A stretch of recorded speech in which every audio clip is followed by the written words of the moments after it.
जय हिंद दोस्तों। UPSC prelims 2025 के लिए जो टॉप 400 करंट अफेयर्स एमसीक्यू हैं, इसके सीरीज में आप सभी का स्वागत है। ये जो 400 क्वेश्चंस हैं, इनको जितने भी पीटी 365 के जितने भी मैगजीन्स हैं, सारी मैगजीन्स को मिला करके ये 400 क्वेश्चंस तैयार किए गए हैं। और ये इसका जो हमने कवर किया है, इसमें 2024 से 2000 अप्रैल 2024 से लेकर के अप्रैल 2025 के बीच में ये जो एक साल का करंट अफेयर्स है, ये पूरा कवर किया गया है इसमें 400 क्वेश्चंस के। इस वीडियो का पार्ट थर्ड है। और यदि आप 401 क्वेश्चंस आप डाउनलोड करना चाहते हैं, हिंदी इंग्लिश दोनों में है, अवेलेबल है, तो आपको ये सिंगल पीडीएफ में ही 400 क्वेश्चन तो आप ले सकते हैं।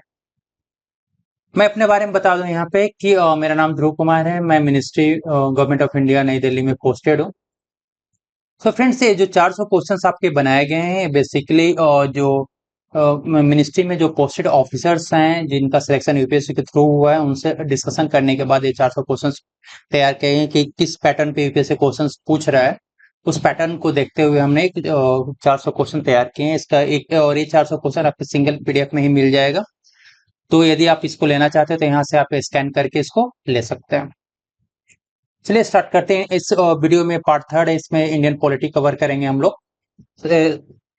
तो यहाँ से आपका जो 1 से 40 तक का जो क्वेश्चन है, ऑलरेडी जो पिछले वीडियो में कवर किया जा चुका है। इसमें हम लोग 41 से कवर करेंगे। फर्स्ट क्वेश्चन यहाँ पे शुरू होता है 41 का है आपका कि how many of the above statements regarding Indian constitution are correct. Indian constitution से रिलेटेड जो 3 स्टेटमेंट्स दिए हुए हैं, क्योंकि ये जो आप ऑप्शंस देख रहे हैं यहाँ पर, इसी ऑप्शन के साथ क्वेश्चंस पूछा जा रहा है। तो जो 3 स्टेटमेंट्स दिए हुए, इसमें बताना है कि कितने आपके जो स्टेटमेंट्स हैं, कितने कथन है वो आपके सही हैं इंडियन कॉन्स्टिट्यूशन से रिलेटेड। फर्स्ट आपका स्टेटमेंट है यहाँ पर कि India constitution was hand written by the Prem Bihari Narain Raizada in Hindi. तो भारत का संविधान जो है प्रेम बिहारी नारायण रायजादा द्वारा हिंदी में हस्तलिखित किया गया था। ये फर्स्ट स्टेटमेंट है। सेकेंड है it is hand written by Vasant Krishna Vaidya in English. तो वसंत कृष्ण वैद्य के द्वारा इंग्लिश में लिखा गया, अंग्रेजी में लिखा गया। Its pages artistically not decorated by artist from Shantiniketan under the Nandlal Bose. तो इसके जो पृष्ठ है नंदलाल बोस के अधीन शांति निकेतन के कलाकारों द्वारा कलात्मक रूप से सजाए नहीं गए। बेसिकली हिंदी और इंग्लिश में दोनों रखा है, क्योंकि जो हिंदी में मीडियम के स्टूडेंट्स हैं उनके लिए भी फायदेमंद हो। ठीक है, तो बताइए इसमें से जो 3 स्टेटमेंट्स दिए हुए हैं, कितने स्टेटमेंट्स सही हैं इंडियन कॉन्स्टिट्यूशन से रिलेटेड। आंसर क्या होगा? फर्स्ट स्टेटमेंट यहाँ पर देखें तो फर्स्ट आपका सही है, गलत है? तो फर्स्ट आपका गलत है। क्यों गलत है? क्योंकि आप जो प्रेम बिहारी नारायण जो राजा ने लिखा है, वो हिंदी में नहीं लिखा है। किसमें लिखा है फिर? इन्होंने इंग्लिश में लिखा है, इंग्लिश में।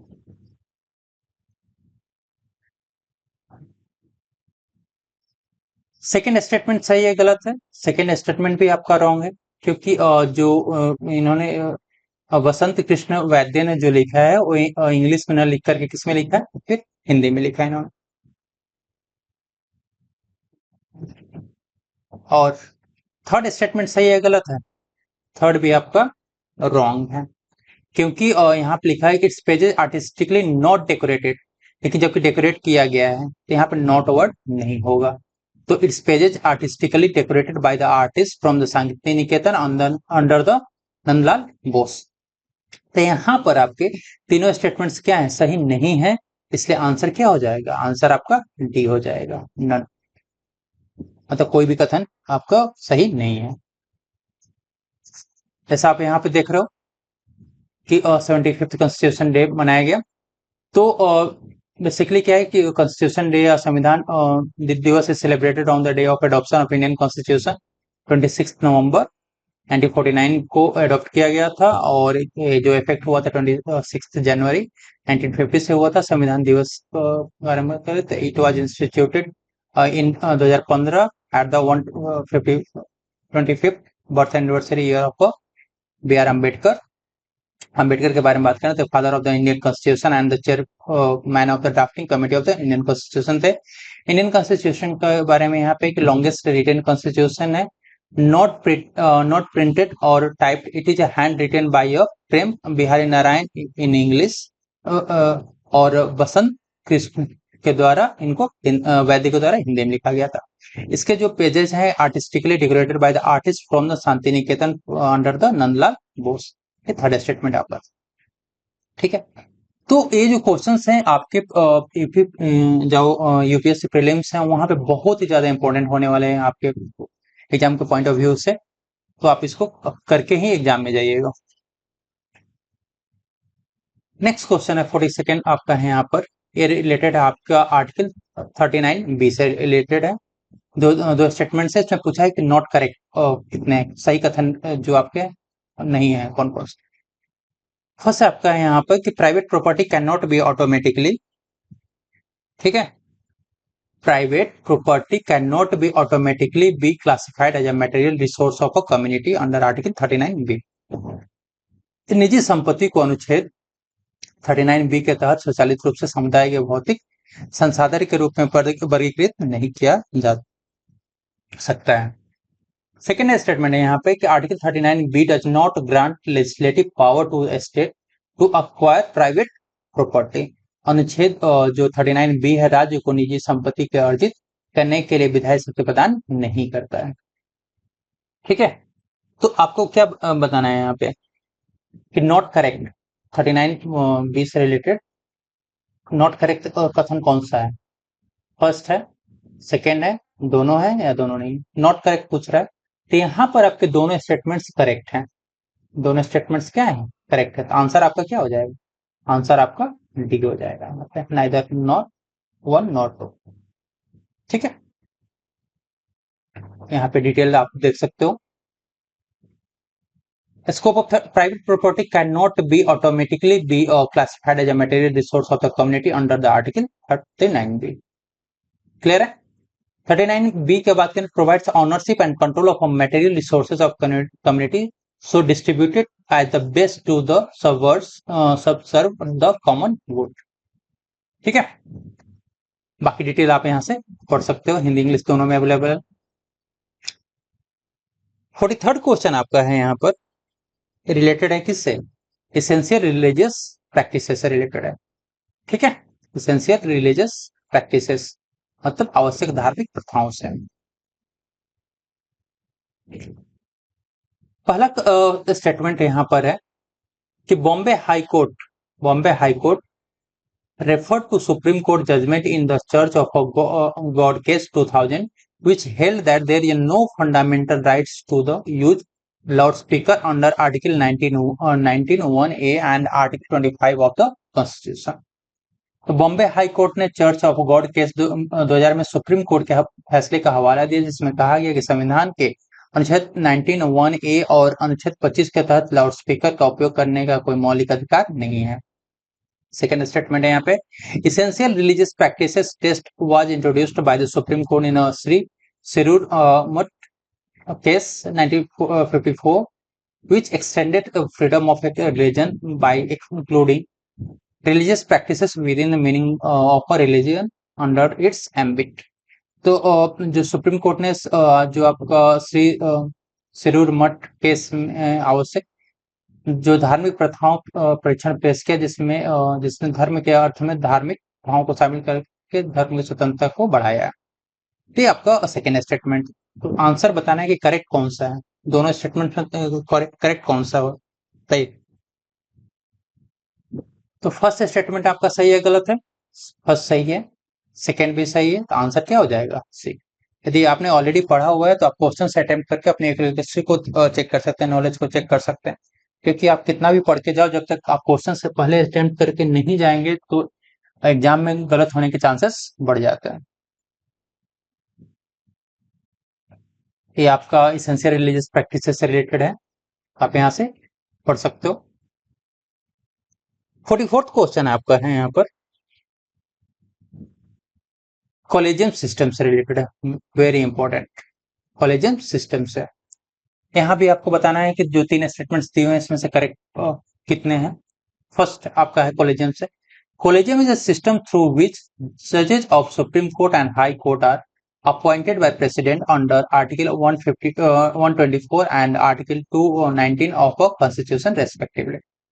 कॉलेजियम एक प्रणाली है जिसके माध्यम से राष्ट्रपति द्वारा संविधान के अनुच्छेद 124 और अनुच्छेद 219 के तहत क्रमशः सुप्रीम कोर्ट और हाई कोर्ट के न्यायाधीशों की नियुक्ति की जाती है। ये पहला कथन है। सेकेंड स्टेटमेंट है यहाँ पे कि for appointment in Supreme Court collegium consist of CJI and 5 other senior most जजेज of Supreme Court. Supreme Court में नियुक्त किए गए कॉलेजियम में सीजेआई और सुप्रीम कोर्ट के 5 अन्य वरिष्ठतम न्यायाधीश शामिल होते हैं। थर्ड स्टेटमेंट है यहाँ पे for appointment in high court involve in recommendation by the high court collegium consist of Chief Justice and 3 senior most judges of a High Court and Supreme Court Collegium CJI and 2 senior most judges of a Supreme Court। तो high court में नियुक्ति के लिए high court collegium जिसमें मुख्य न्यायाधीश और संबंधित हाई कोर्ट के 3 वरिष्ठतम न्यायाधीश शामिल होते हैं और सुप्रीम कोर्ट कॉलेजियम के लिए सीजीआई और सुप्रीम कोर्ट के 2 वरिष्ठतम न्यायाधीशों के से शामिल होती हैं। तो आपको बताना है कि कॉलेजियम सिस्टम से रिलेटेड आपको जो 3 स्टेटमेंट्स हैं यहाँ पर कितने सही हैं, बताइए आंसर क्या होगा। फर्स्ट स्टेटमेंट सही है गलत है? तो फर्स्ट आपका गलत है। क्यों गलत है? क्योंकि यहाँ पे आर्टिकल 124 और आर्टिकल 219 की बात हो रही है। तो आर्टिकल 124 तो यहाँ पे सही है, ठीक है, सुप्रीम कोर्ट के संदर्भ में, लेकिन आर्टिकल 219 यहाँ पे गलत है। कौन सा आर्टिकल होगा यहाँ पे? आर्टिकल 217, ठीक है, इसलिए फर्स्ट स्टेटमेंट रॉन्ग है। सेकंड स्टेटमेंट सही है गलत है? ये भी गलत है। क्यों? क्योंकि यहाँ पे for the appointment in Supreme Court collegium consist of CGI तो है ही, लेकिन यहाँ पर जो आप देख रहे हो 5 अदर सीनियर मोस्ट जजेज हैं, तो यहाँ पे 5 अदर नहीं होकर के कितने 4 अदर सीनियर मोस्ट जजेज ऑफ सुप्रीम कोर्ट होंगे, इसलिए सेकेंड स्टेटमेंट रॉन्ग है।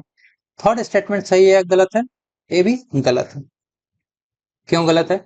क्योंकि आप जो देख रहे हो यहाँ पे कि by the for appointment in high court involve recommendation by high court collegium consist of CJI chief justice तो है ही, एंड जो आप देख रहे हो कि 3 सीनियर मोस्ट जजेस, तो यहाँ पे 3 सीनियर मोस्ट जजेस नहीं होकर के कितने 2 सीनियर मोस्ट जजेस होंगे, ठीक है, यहाँ पे 2 सीनियर मोस्ट जजेस, इसलिए यहाँ पे सेकेंड आपका थर्ड स्टेटमेंट में क्या है रॉन्ग। तो आंसर क्या हो जाएगा? आंसर हो जाएगा आपका डी, नन, कोई भी सही नहीं।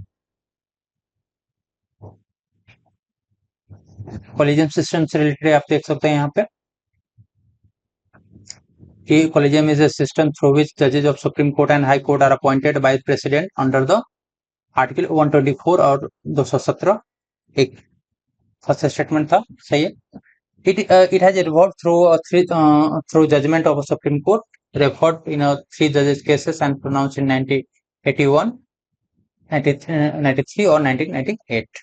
अपॉइंटमेंट देखें तो सुप्रीम कोर्ट के लिए जो अपॉइंटमेंट थे कॉलेजियम कंसिस्ट सीजेआई और 4 अदर सीनियर मोस्ट जजेस ऑफ सुप्रीम कोर्ट, ठीक है, ये सेकेंड स्टेटमेंट आपका था। थर्ड स्टेटमेंट ये था कि अपॉइंटमेंट इन हाई कोर्ट के लिए बात करते हैं involve recommendation by high court collegium, जिसमें कंसिस्ट चीफ जस्टिस, और यहाँ पे ऑप्शंस में क्या था, वहां पे 3 हमने लिखा था, लेकिन 2 सीनियर मोस्ट जजेज of concern High Court and Supreme Court collegium के लिए जो आपका सीजेआई एंड 2 सीनियर मोस्ट जजेज ऑफ सुप्रीम कोर्ट, ठीक है, ये काफी इंपॉर्टेंट। नेक्स्ट क्वेश्चन देखें, 45वां क्वेश्चन आपका है related to impeachment of जजेज। Impeachment of जजेस से रिलेटेड है, ठीक है, न्यायाधीशों के महाभियोग से रिलेटेड है। यहाँ पे आपके 2 स्टेटमेंट्स दिए हुए, बताने सही कितने हैं।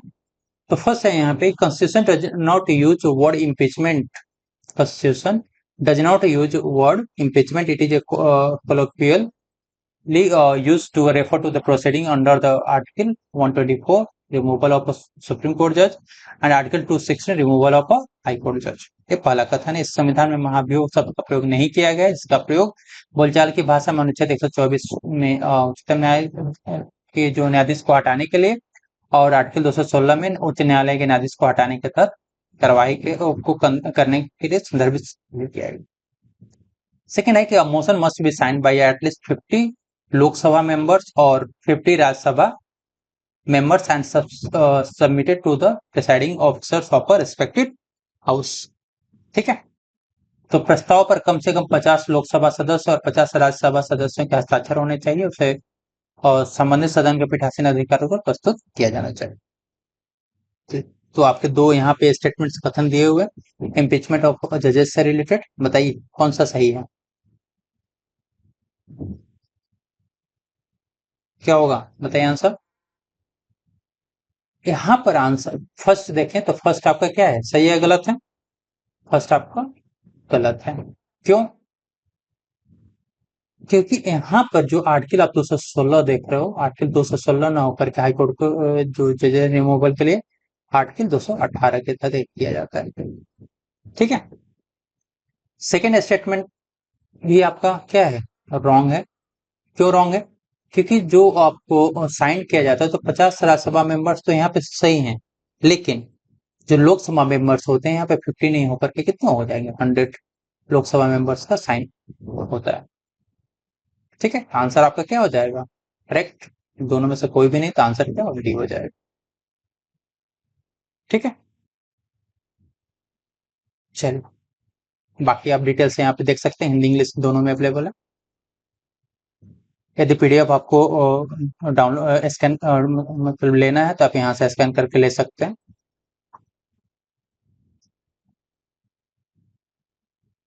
नेक्स्ट क्वेश्चन आपका है इंटर ऑपरेबल क्रिमिनल और जस्टिस सिस्टम से related. Inter operable criminal justice system से रिलेटेड है। जैसे यहाँ से बताना है कि इससे रिलेटेड जो आपको जो 3 स्टेटमेंट्स दिए हुए इसमें से करेक्ट कौन सा नहीं है, सही कौन सा नहीं है। तो it was conceptualized by e-commerce of e-committee of Supreme Court of India and is being implemented as a project under the Ministry of Law। ये पहला कथन, इसकी संकल्पना भारत के सर्वोच्च न्यायालय की समिति द्वारा की गई है, उसे विधि मंत्रालय के तहत एक परियोजना के रूप में कार्यान्वित किया जा रहा है। Second statement, it aims to achieve one data once entry across all the pillars. इसका उद्देश्य सभी स्तंभों में एक बार डेटा प्रविष्ट प्राप्त करना है। थर्ड स्टेटमेंट यहाँ पे criminal tracking network and system CCTNS was launched in 2007 as a 100% centrally sponsored scheme। अपराध और अपराधी ट्रैक नेटवर्क और सिस्टम को 2007 में 100% केंद्र प्रायोजित योजना के रूप में लॉन्च किया गया था। तो यहाँ पर बताना है कि सही कथन इंटर ऑपरेबल आपराधिक न्यायिक प्रणाली से रिलेटेड जो 3 स्टेटमेंट्स दिए इसमें से सही कौन से नहीं, बताइए आंसर क्या होगा। तो फर्स्ट स्टेटमेंट आपका सही है गलत है, तो फर्स्ट स्टेटमेंट आपका गलत है। क्यों? क्योंकि it was conceptualized by the E committee of Supreme Court of India, ये तो सही है, and is being implemented as a project, लेकिन under the ministry of law करके नहीं होगा यहाँ पे। कौन सी ministry? Ministry of home affairs, home affairs, गृह मंत्रालय। ठीक है, यहाँ पे गृह मंत्रालय के अंडर में उसको प्रोजेक्ट को इम्प्लीमेंट किया जाएगा। सेकेंड स्टेटमेंट सही है गलत है, तो सेकेंड आपका सही है। थर्ड गलत है। क्यों गलत है यहाँ पर? क्योंकि जो आपका देख लो crime and criminal tracking network system जो CCTNS जो लॉन्च किया गया था वो 2007 में लॉन्च नहीं हुआ था। कब लॉन्च हुआ था? 2009 में लॉन्च, 2009 में लॉन्च हुआ। तो यहाँ पे पूछ रहा है क्या पूछ रहा है कि नॉट करेक्ट कौन कौन सा है, तो फर्स्ट और थर्ड आपका नॉट करेक्ट, आंसर क्या हो जाएगा, बी।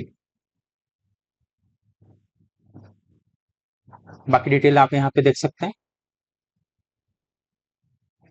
नेक्स्ट क्वेश्चन है आपका इंटर स्टेट काउंसिल से रिलेटेड। इंटर स्टेट काउंसिल से रिलेटेड है, आपको बताना है कि करेक्ट जो 2 स्टेटमेंट्स दिए हुए हैं करेक्ट कौन कौन से हैं।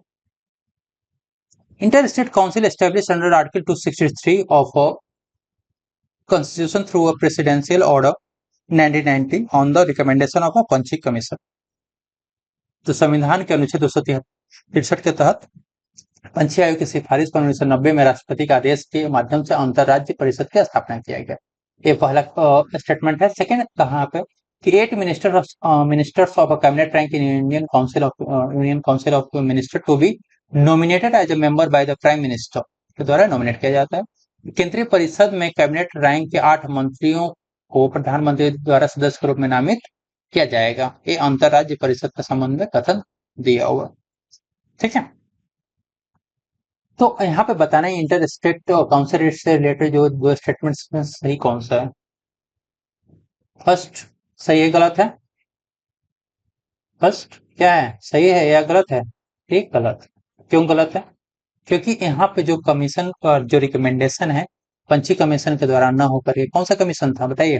ये सरकारिया कमीशन के द्वारा, सरकारिया कमीशन, ठीक है, सरकारिया कमीशन के द्वारा। सेकंड सही है गलत है? सेकंड भी आपका गलत है। क्यों? क्योंकि यहाँ पे जो कैबिनेट रैंक के जो मिनिस्टर्स होंगे वो कितने नंबर होंगे? वो 8 होंगे या नहीं? नहीं, ये कितने? 6 मिनिस्टर्स कैबिनेट रैंक के हैं। इसलिए सेकंड स्टेटमेंट भी आपका सही नहीं है।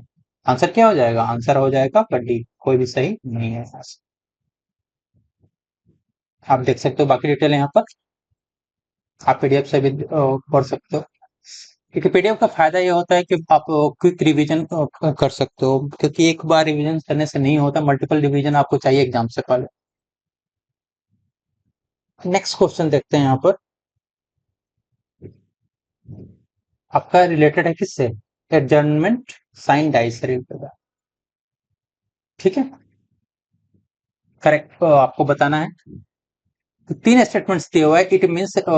It means terminating a sitting of parliament for a definite period.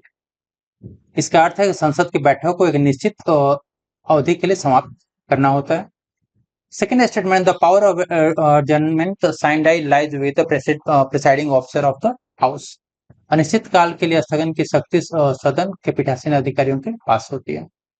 Third statement यहाँ पे लिखा हुआ है कि presiding officer can also call a sitting of the house any time after the house has been adjourn sine die. तो पीठासीन अधिकारी सदन के अनिश्चित काल के लिए स्थगित होने के साथ के बाद भी किसी भी समय सदन के बैठक को क्या कर सकता है? बुला सकता है। बताइए यहाँ पर जो 3 स्टेटमेंट्स दिए हुए हैं एडजर्नमेंट साइंड से कितने सही हैं? कौन कौन से सही हैं? थर्ड सही है गलत है? थर्ड आपका सही है। सेकंड, सेकंड क्या है? ये भी सही है। फर्स्ट ये भी गलत है, ये गलत है, ये सही नहीं है। क्यों? क्योंकि यहाँ पे डेफिनेट पीरियड लिखा हुआ है, तो यहाँ पे डेफिनेट पीरियड नहीं होकर के क्या हो गया? इनडेफिनेट पीरियड तक के लिए होता है, इनडेफिनेट पीरियड के लिए, ठीक है। तो आंसर क्या हो जाएगा? करेक्ट क्या कौन कौन सा आपका? सेकंड और थर्ड आपका करेक्ट है।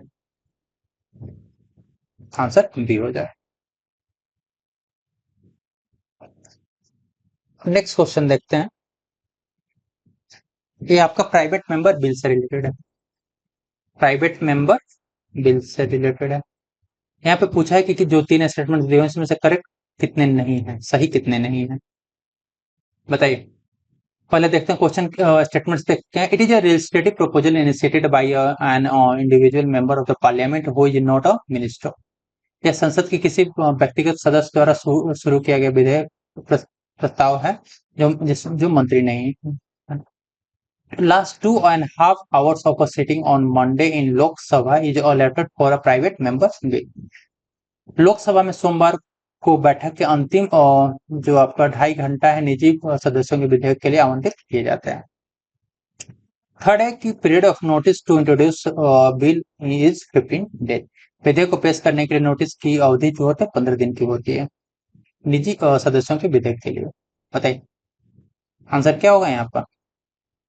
कितने सही है पूछ रहा है यहाँ पे कथन, आंसर क्या होगा? फर्स्ट सही है या गलत है? फर्स्ट स्टेटमेंट आपका सही है। थर्ड, थर्ड बताइए।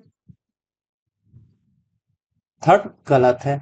क्यों गलत है? क्योंकि यहाँ पे जो नोटिस पीरियड होता है इनका वो 15 डेज का नहीं होता है, 1 मंथ का होता है, 1 मंथ का होता है। और सेकंड स्टेटमेंट सही है गलत? सेकंड स्टेटमेंट में आपका रॉन्ग है, गलत है। क्योंकि इनको लास्ट 2.5 आवर्स तो दिया जाता है, लेकिन कब? लोकसभा में मंडे को नहीं दिया जाता है। कब दिया जाता है? फ्राइडे। फ्राइडे, शुक्रवार। ठीक है, इसलिए सेकंड और थर्ड आपका क्या है, गलत है। तो कितने स्टेटमेंट्स आपके गलत हो गए, आपके 2 स्टेटमेंट्स यहाँ पे गलत हो। आंसर क्या हो जाएगा, बाकी यहाँ डिटेल आप देख सकते हो, हिंदी इंग्लिश दोनों में है। नेक्स्ट क्वेश्चन देखते हैं। नेक्स्ट क्वेश्चन है रूल ऑफ, जो रूल 267 से रिलेटेड है। रूल 267 से रिलेटेड है आपका। यहाँ पे आपके 2 स्टेटमेंट्स दिए हुए हैं, बताना है कि सही कौन सा है। फर्स्ट है यहाँ पे rule 267 267 is a part of rule of procedure of conduct and conduct of business in council of state Rajya Sabha and allow for the suspension of rules on the day agenda to debate an urgent matter with the chairman approval। तो नियम 267 राज्यसभा में प्रक्रिया और के संचालन के नियमों का एक हिस्सा है जो सभापति की मंजूरी से किसी जरूरी मामले पर बहस करने के लिए दिन के एजेंडे पर नियमों को निलंबित करने की अनुमति देता है। ये पहला कथन है। सेकंड है, under the rule Rajya Sabha MPs can give written notice to suspend all listed business and discuss an issue of the importance of the country facing. नियम के तहत राज्यसभा के सांसद सभी सूचीबद्ध व्यवसाय को निलंबित करने और देश के सामने मौजूद किसी महत्वपूर्ण मुद्दे पर चर्चा करने के लिए लिखित नोटिस दे सकते हैं। यहाँ पे नियम 267 से रिलेटेड बताना है कि सही कौन सा है। बताइए आंसर क्या होगा। यहाँ पर आपका जो फर्स्ट स्टेटमेंट सही है, सेकेंड स्टेटमेंट भी सही है, तो आंसर क्या हो जाएगा, आंसर अपना सी हो जाएगा। बहुत डिटेल आप देख सकते हैं यहाँ पे। नेक्स्ट क्वेश्चन है,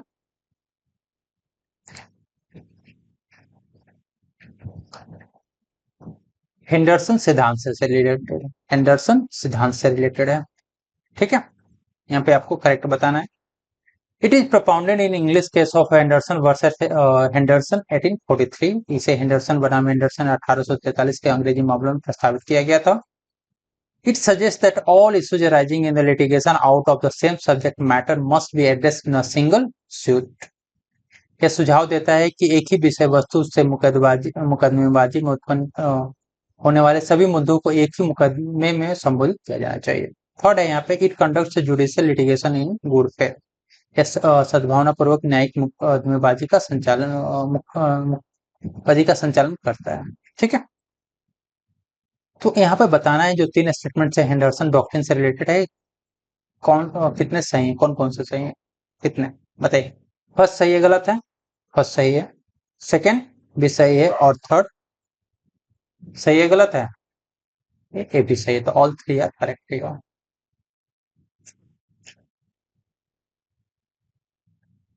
नेक्स्ट देखते हैं, आपको रिलेटेड है साइमल्टेनियस इलेक्शन से रिलेटेड है। यहाँ पे बताना है कि जो साइमल्टेनियस इलेक्शन से रिलेटेड जो 2 स्टेटमेंट्स दिए हुए हैं, इसमें से सही कितने, मतलब कौन कौन से सही नहीं है। In India simultaneous election of to a Lok Sabha and Vidhan Sabha, India में simultaneous election to a Lok Sabha and Vidhan Sabha was held in 1951 52 57 62 1957 में 62 में 1967। भारत में वर्ष 1951 और 57 और 62 और 67 में लोकसभा और विधानसभा के चुनाव एक साथ हुए थे। ये पहला कथन। सेकंड है यहाँ पर कि amendment to the Article 83 define unexpired term, mid-term and general election। तो जो अनुच्छेद 83 है उसमें क्या है, संविधान जो संशोधन असमाप्त अवधि के लिए, मध्यावधि और आम चुनावों को परिभाषित करता है। बताइए यहाँ पर साइमल्टेनियस इलेक्शन से रिलेटेड जो 2 स्टेटमेंट्स दिए कौन कौन से सही नहीं है। फर्स्ट सही नहीं है, सेकंड सही नहीं है। फर्स्ट आपका क्या है, सही है, गलत है, फर्स्ट सही है, सेकंड भी सही है। तो यहाँ पे नॉट करेक्ट पूछे तो नॉट करेक्ट में क्या है, दोनों सही है। आंसर क्या हो जाएगा यहाँ पे, D, neither one not one. Simultaneous election का आप देख सकते हो, वेरी इंपॉर्टेंट टॉपिक है यहाँ से डिटेल्स पढ़ सकते हो।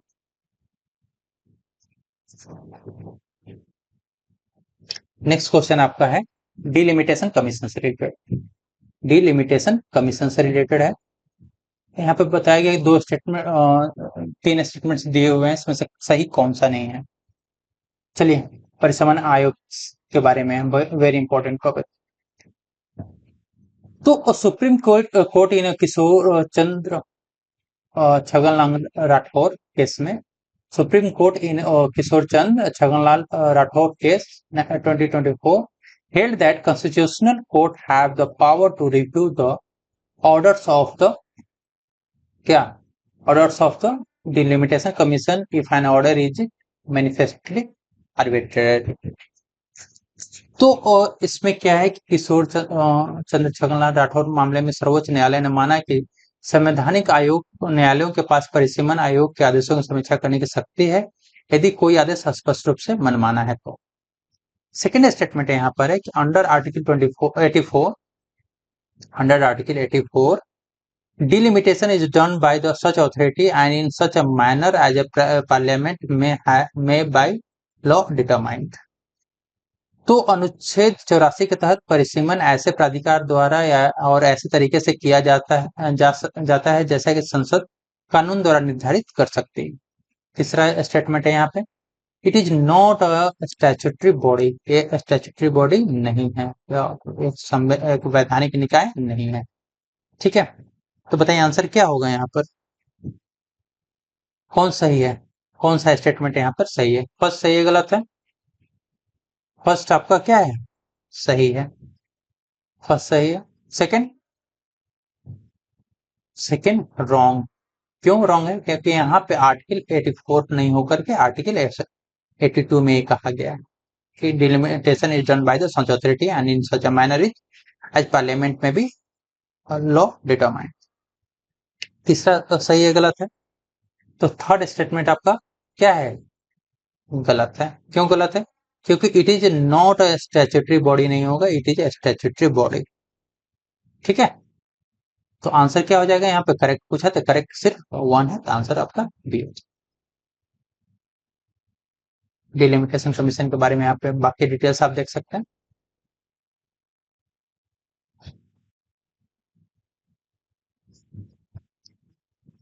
नेक्स्ट क्वेश्चन है आपका model code of conduct, model code of conduct से रिलेटेड है, एमसीसी आर करेक्ट।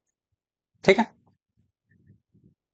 आचार जो आदर्श आचार संहिता है उससे रिलेटेड है। फर्स्ट स्टेटमेंट है, it is a set of guideline laid down by ECI in a consensus with the political parties to govern conduct of political parties and candidates to ensure free and fair elections। यह स्वतंत्र और निष्पक्ष चुनाव सुनिश्चित करने के लिए, राजनीतिक दलों और उम्मीदवारों के आचरण को नियंत्रित करने के लिए राजनीतिक दलों के साथ आम सहमति से ECI द्वारा निर्धारित दिशा निर्देशों का एक सेट है। ये पहला कथन है। सेकेंड है यहाँ पर कि in 1960 MCC was first introduced in state assembly election in Tamil Nadu में इंट्रोड्यूस किया गया था। तो 1960 में एमसीसी को पहली बार तमिलनाडु राज्य में राज्य विधानसभा चुनाव में पेश किया गया था। सेकेंड है कथन। थर्ड स्टेटमेंट है यहाँ पे कि constitution explicitly mention about the MCC के बारे में मेंशन किया गया है। तो संविधान में एमसीसी के बारे में स्पष्ट रूप से उल्लेख किया गया है। ठीक है, जो तो आपके 3 स्टेटमेंट्स हैं यहाँ पर, आपको बताना है कि करेक्ट कितने हैं मॉडल कोड ऑफ कंडक्ट से रिलेटेड। बताइए फर्स्ट सही है गलत है, फर्स्ट बिल्कुल सही, सेकंड बिल्कुल गलत है। क्यों गलत है, क्योंकि 1960 में जो मॉडल कोड ऑफ कंडक्ट को तो इंट्रोड्यूस किया गया था, लेकिन स्टेट कौन सा था, स्टेट तमिलनाडु नहीं था। कौन सा स्टेट था फिर, स्टेट का नाम है केरला। ठीक है, थर्ड, सेकंड तो गलत हो गया, थर्ड बताइए थर्ड सही है गलत है। Constitution explicitly mention about MCC, संविधान में एमसीसी के बारे में अच्छे से बात किया गया है, उल्लेख किया गया है। तो सेकंड भी सॉरी थर्ड भी क्या है, रॉन्ग है। क्यों, क्योंकि यहाँ पर डज नॉट मतलब संविधान में इसके बारे में एक्सप्लिसिटली मेंशन नहीं किया गया है। ठीक है, तो थर्ड आपका रॉन्ग हो गया। तो सही कितने हो गए स्टेटमेंट, सिर्फ एक ही स्टेटमेंट है जो फर्स्ट वाला, वो क्या है आपका second. Only one are correct. ठीक है, मॉडल कोड ऑफ कंडक्ट से रिलेटेड है, काफी अदर भी पॉइंट्स हैं जो वेरी इंपॉर्टेंट है आपके एग्जाम के पॉइंट ऑफ व्यू से, आप यहां से देख सकते हो। नेक्स्ट क्वेश्चन आपका है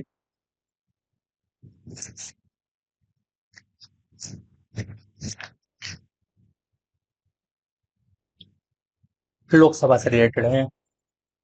नेक्स्ट क्वेश्चन क्या है, लोकसभा से रिलेटेड है। Which of the statements given above regarding Lok Sabha are not correct? Lok Sabha से रिलेटेड तो दो स्टेटमेंट्स दिए हुए हैं, बताना है जो कि करेक्ट है या नहीं है। तो फर्स्ट स्टेटमेंट है यहाँ पर है कि president is authorise to dissolve, president is authorise to dissolve Lok Sabha at any time even before completion of 5 years and cannot be challenged in a court of law. राष्ट्रपति 5 साल पूर्व होने से पहले किसी भी समय लोकसभा को भंग करने का अधिकार रखता है और इसे अदालत में चुनौती नहीं दी जा सकती है। ये पहला कथन है। सेकेंड है यहाँ पे कि Lok Sabha can be extended, Lok Sabha can be extended during national emergency period by law of parliament for 1 year at a time for any length of time. ठीक है, तो संसद कानून द्वारा राष्ट्रीय आपातकाल की अवधि के दौरान लोकसभा की किसी अवधि के लिए 1 वर्ष के लिए बढ़ाया जा सकता है। तो यहाँ पे नॉट करेक्ट पूछा है, कौन कौन सा स्टेटमेंट आपका सही नहीं है, नॉट करेक्ट है। फर्स्ट करेक्ट है या गलत है? फर्स्ट आपका सही है, सेकंड भी सही है। नॉट करेक्ट पूछा है, इसलिए आंसर क्या होगा? डी, मतलब दोनों सही है। यहाँ पर आंसर क्या हो जाएगा? D, neither one not. बाकी डिटेल्स आपके वेरी इंपॉर्टेंट पॉइंट्स हैं यहाँ पर, आप यहाँ से पढ़ सकते हैं। नेक्स्ट क्वेश्चन है, ये रिलेटेड है नॉमिनेशन इन इलेक्शन से रिलेटेड, नॉमिनेशन इन इलेक्शन। ठीक है, नॉमिनेशन इन इलेक्शन से रिलेटेड है। नॉट करेक्ट है यहाँ भी बताना है आपको, 3 स्टेटमेंट में से सही कितने नहीं है।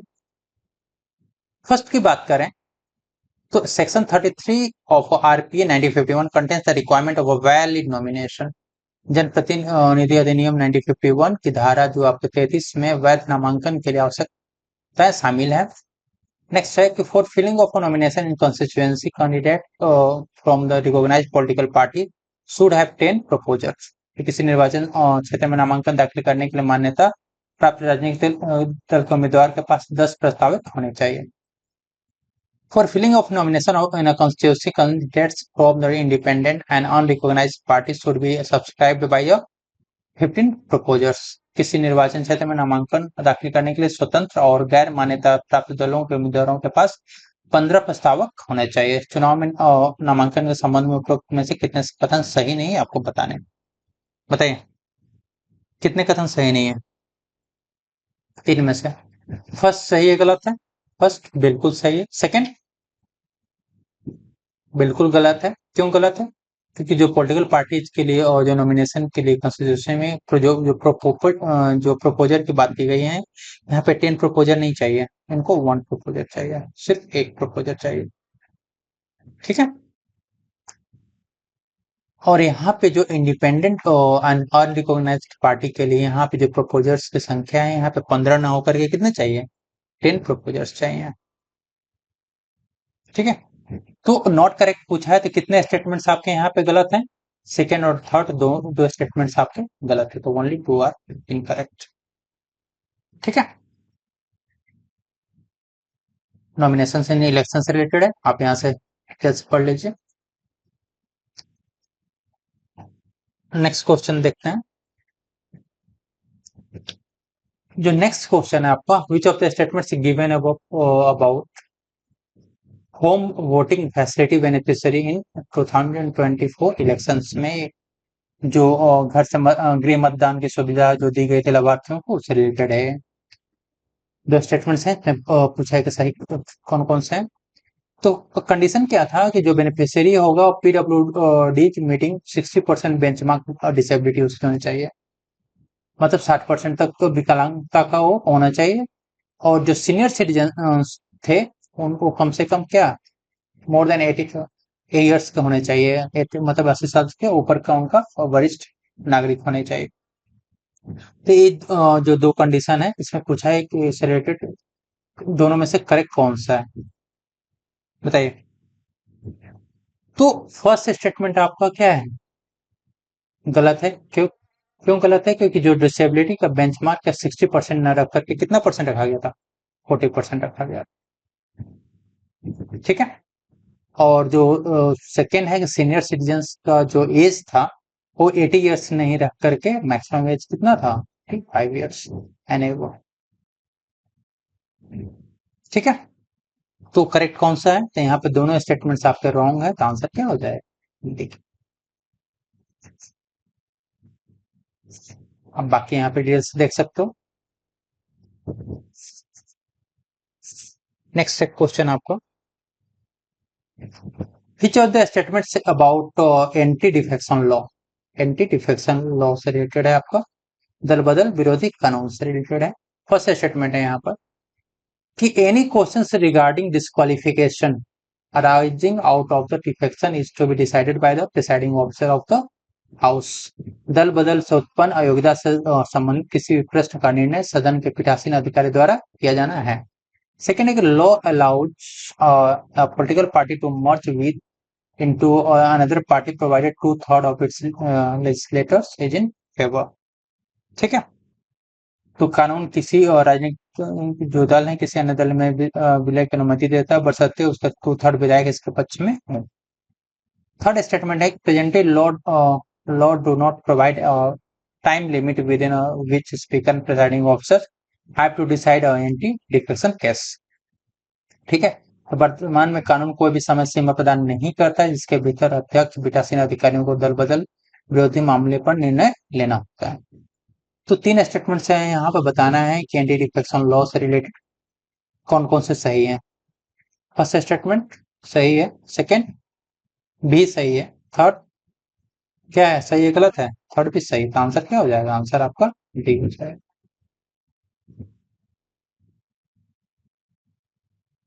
नेक्स्ट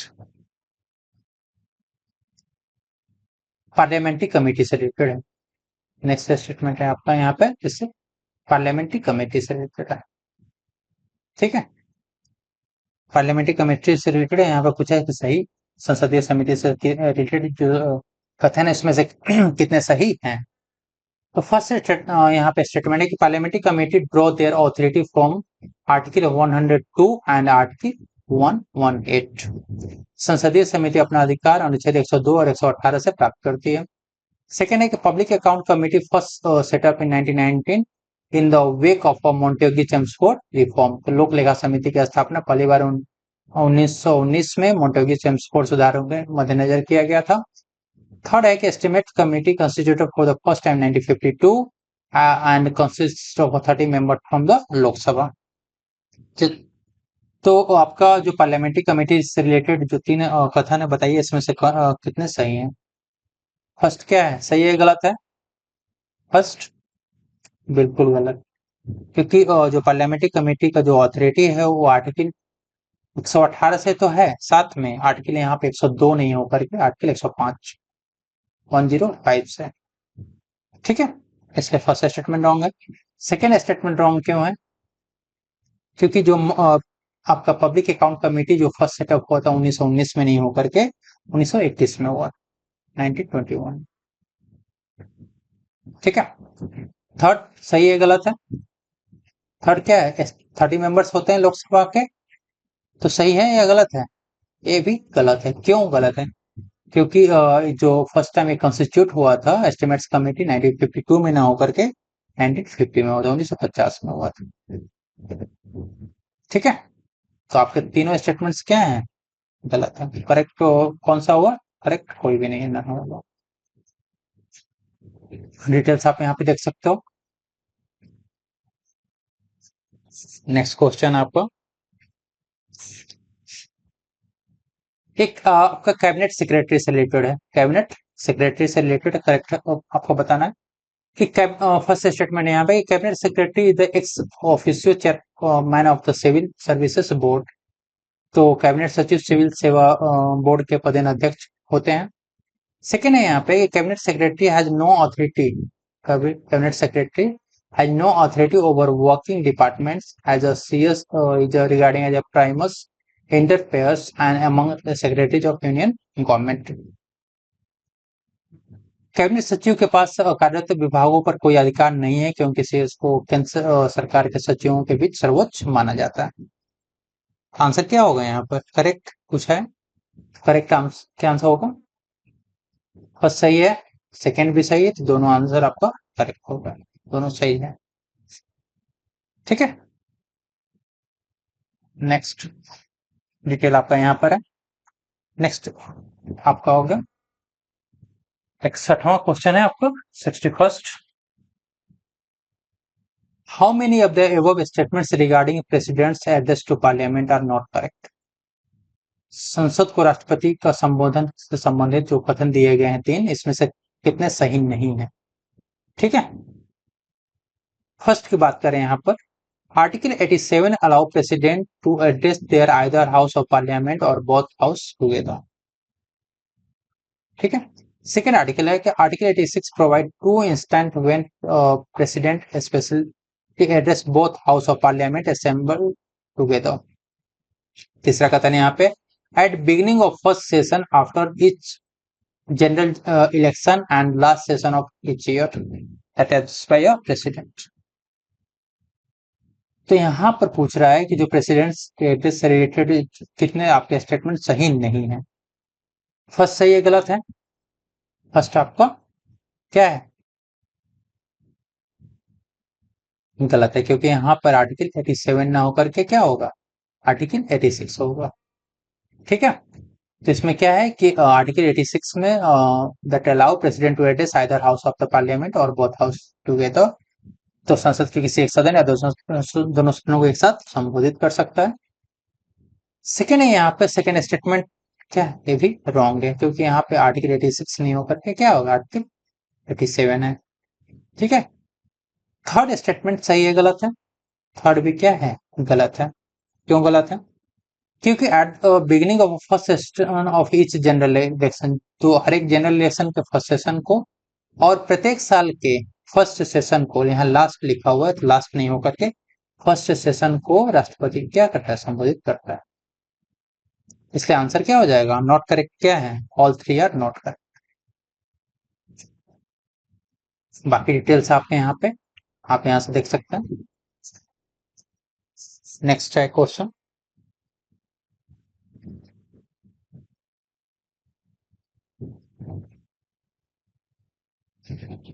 ये है आपका oath of members of parliament से रिलेटेड है।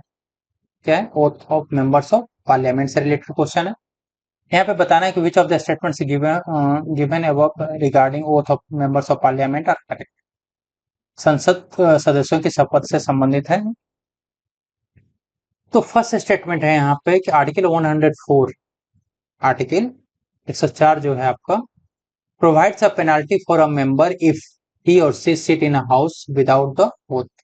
अनुच्छेद 104 किसी सदस्य के दंड का प्रावधान करता है यदि वो शपथ के बिना सदन में क्या करता है? बैठता है।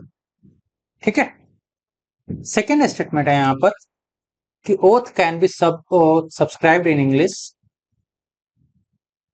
और एनी ऑफ द 22nd मतलब 22 शेड्यूल लैंग्वेजेस। तो शपथ अंग्रेजी या 22 अनुसूचित भाषाओं में से किसी में भी लिया जा सकता है। ठीक है, तो आंसर क्या होगा यहाँ पर?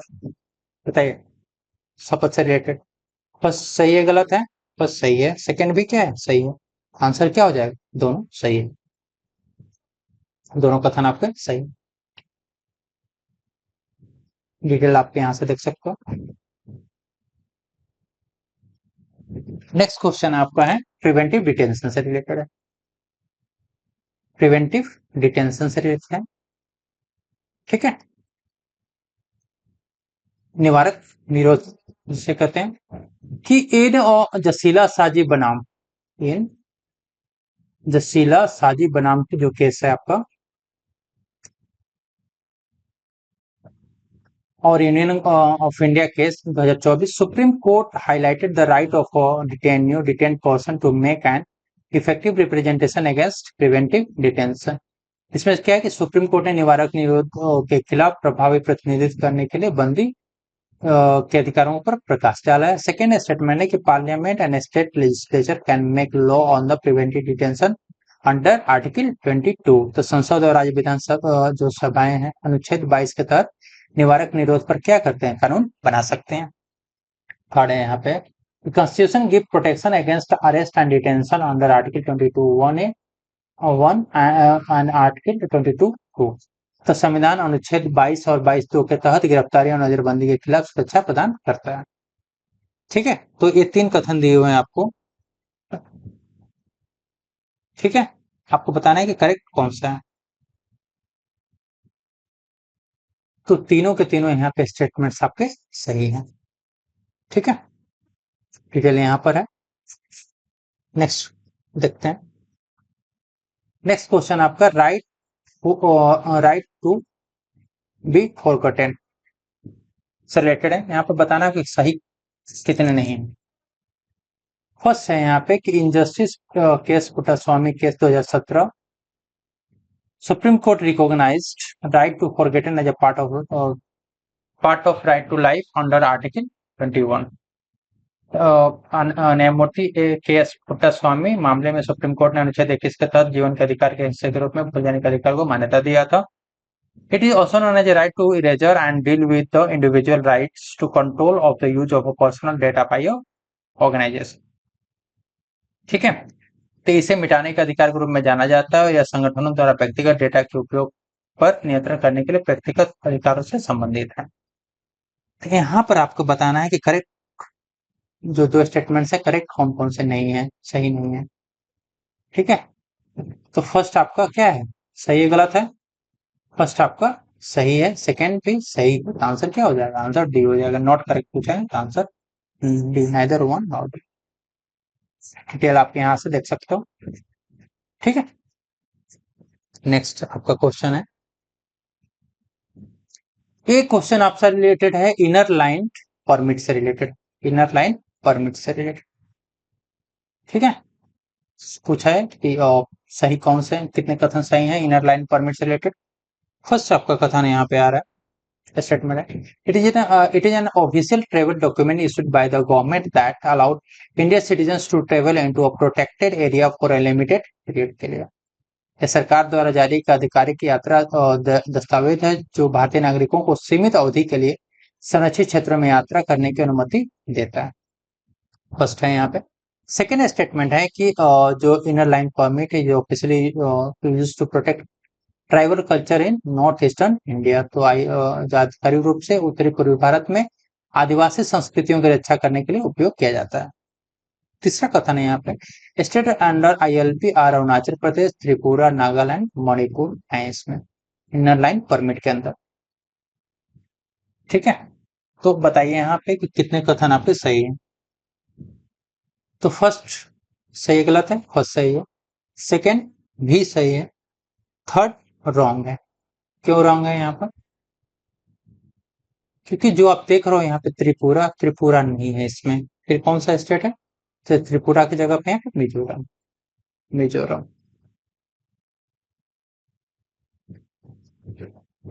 क्लियर है। तो आंसर क्या हो जाएगा कि करेक्ट पूछा तो कितने स्टेटमेंट्स आपके करेक्ट है, सिर्फ 2 स्टेटमेंट्स आपके करेक्ट। डिटेल आप देख सकते हो यहाँ पे। नेक्स्ट क्वेश्चन है आपको, ये रिलेटेड है आपका फिजिकल फेडरलिज्म से रिलेटेड है। फिजिकल फेडरलिज्म से रिलेटेड है। फर्स्ट स्टेटमेंट है यहाँ पे जो राजकोषीय संघवाद की बात करते हैं। तो फर्स्ट है यहाँ पे कि फिजिकल फेडरलिज्म जो है फिर refers to how federal states and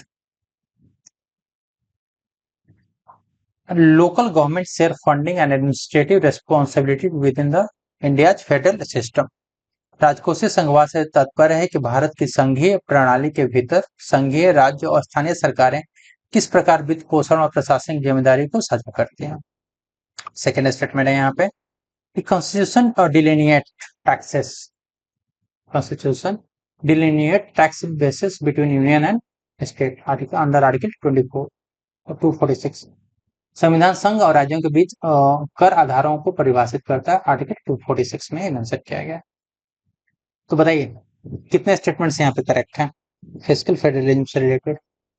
first क्या है, सही है गलत है? फर्स्ट सही है, सेकंड भी सही है, तो आंसर क्या हो जाएगा? Answer C, both first and second. बाकी डिटेल यहाँ पे आप देख सकते हो, अदर इंपॉर्टेंट पॉइंट्स हैं। नेक्स्ट क्वेश्चन बात करें यहाँ पे, तो जो स्पेशल स्टेटस कैटेगरी की बात होती है यहाँ पे, जो स्पेशल कैटेगरी स्टेटस है उससे रिलेटेड आपको विशेष जो श्रेणी जो दर्जा दिया जाता है उससे रिलेटेड आपको बताना है कि कितने कथन आपके सही नहीं है, नॉट करेक्ट है, सही नहीं है, नॉट करेक्ट। ठीक है, फर्स्ट स्टेटमेंट है यहाँ पे कि इट वाज फर्स्ट इंट्रोड्यूस हुआ था 1971 में on the recommendation of a fifth finance commission के रिकमेंडेशन पे। तो पहली बार 1971 में पांचवें वित्त आयोग की सिफारिश पर पेश किया गया था। सेकेंड है यहाँ पे स्पेशल कैटेगरी स्टेटस जो states use to receive grant based on Gadgil Mukherjee formula के आधार पर उनको अनुदान मिलता है। ठीक है, तीसरा है कि कॉन्स्टिट्यूशन और do not include any provision for categorisation of any state in India as a special category status. ठीक है, तो आपको बताना है कि इसमें से कितने सही नहीं है। तो फर्स्ट मतलब थर्ड क्या है, सही है गलत है? थर्ड स्टेटमेंट आपका सही है, सेकेंड भी सही है, लेकिन फर्स्ट रॉन्ग है। क्यों रॉन्ग है? क्योंकि यहाँ पर जो फिफ्थ फाइनेंस कमीशन के आधार पर इसको इंट्रोड्यूस किया गया था 1971 में, नहीं किया गया था, 1969 में इंट्रोड्यूस किया गया था। तो नॉट करेक्ट क्या है? Not correct only one statement. Detail आप यहाँ पे देख सकते हो। नेक्स्ट क्वेश्चन है आपका, अगला है सिक्स्थ शेड्यूल से रिलेटेड है, सिक्स्थ शेड्यूल से रिलेटेड है क्वेश्चन। ठीक है, छठी अनुसूची से रिलेटेड है, आपने बहुत अच्छे से पढ़ा होगा। चलिए आंसर कीजिए इसका फिर। Sixth schedule under article 244(2) resulted from the Bordoloi committee recommendation. मतलब छठी अनुसूची अनुच्छेद 244 के तहत बारदोलोई समिति के जो सिफारिश के परिणाम स्वरूप बनी है। सेकेंड है यहाँ पे, it empowers state legislature to create autonomous district council and autonomous regional council in sixth schedule area states. ठीक है, यह राज्य विधायिका को छठी अनुसूची क्षेत्रों के राज्यों में स्वायत्त जिला परिषद और स्वायत्त क्षेत्रीय परिषद बनाने का क्या करता है, अधिकार देता है। तो सिक्स शेड्यूल से रिलेटेड दो स्टेटमेंट्स है, आपको बताना है कि करेक्ट कौन सा है। फर्स्ट आपका क्या है? फर्स्ट सही है, पहला तो सही है, लेकिन दूसरा सही है गलत है? दूसरा भी सही नहीं है, गलत है। क्यों गलत है? तो यहाँ पर जो स्टेट लेजिस्लेचर लिखा हुआ है, तो स्टेट लेजिस्लेचर को एम्पावर नहीं करता है autonomous district council, autonomous regional council को बनाने के लिए। यहाँ पर जो स्टेट काउंसिल के जो लेजिस्लेचर है, यहाँ पे होगा गवर्नर, गवर्नर के द्वारा किया जाता है, गवर्नर के द्वारा, बाय गवर्नर। ठीक है, इसका फर्स्ट स्टेटमेंट आपका क्या है, सही है, सेकंड गलत है, आंसर क्या हो जाएगा? First one. बाकी डिटेल आप सिक्स शेड्यूल के यहाँ पे देख सकते हो, वेरी इंपॉर्टेंट पॉइंट्स है इसमें। नेक्स्ट क्वेश्चन आपका,